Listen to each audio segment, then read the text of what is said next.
Party over country. Teaser. Exterior, Washington University, evening. American flags wave proudly in the evening breeze. There's a sign just outside the reading, Presidential Debates Tonight, Nixon versus Carson. No holds barred. Interior, Washington University Auditorium, evening.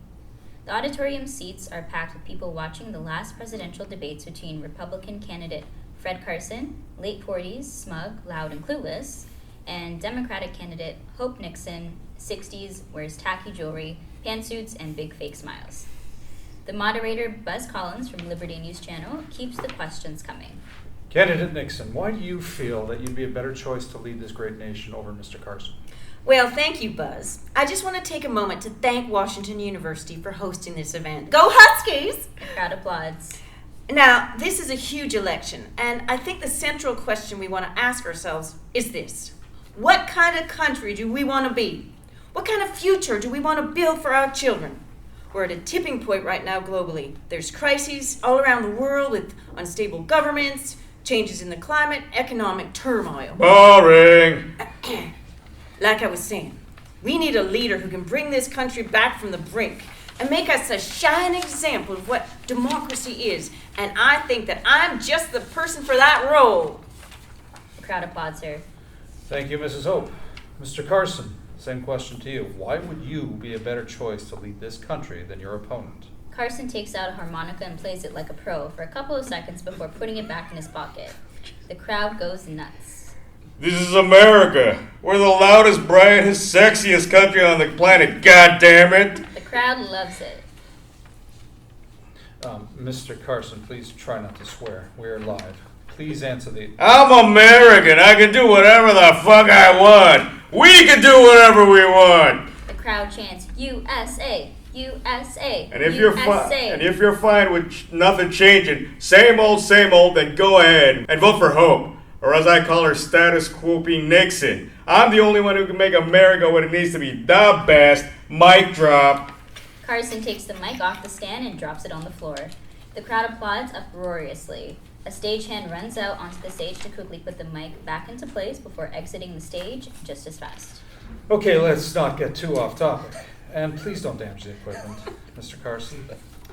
Our next question is, what should the role of religion be in the day-to-day life of the president? Well, that's an interesting question, Buzz. We're a melting pot of culture in this country, so we need a leader who can empathize with all cultures and religious backgrounds. Carson snores loudly. Hope raises her voice to be heard. We don't need someone who uses the Bible to oppress others that are different. We need someone who uses the virtues of religion to bring about a greater good and unite people of every creed, color, and faith. We all bleed red, white, and blue here. Applause. Hope looks pleased. Mr. Carson. God is good. And I'm good. I mean, I'm not calling myself God, but some might. So that's good too. Carson looks off stage to his right for assurance. His advisor, Mike Ward, 30s, just trying to do his job, vehemently motions no with his arms. Carson disregards him. Hope chuckles. You can't play God, Fred. Actually, I can play a lot of things. Hope, Nintendo, Tag, God. I have no limits. Interior, Washington Times Media Company, office, evening. Reporter for the Washington Times, Val Williams, late 20s, full of integrity and always looking for answers, is at the office watching the debate on television with her coworker, Bryan Cooper, late 20s, black, sarcastic. They're compelled by everything that they're hearing in the debates. Val has some notes scribbled down in front of her. Jeez, Val, can you believe this? I really can't. Like, who would seriously vote for this guy? I can't believe this dude made it past the primaries.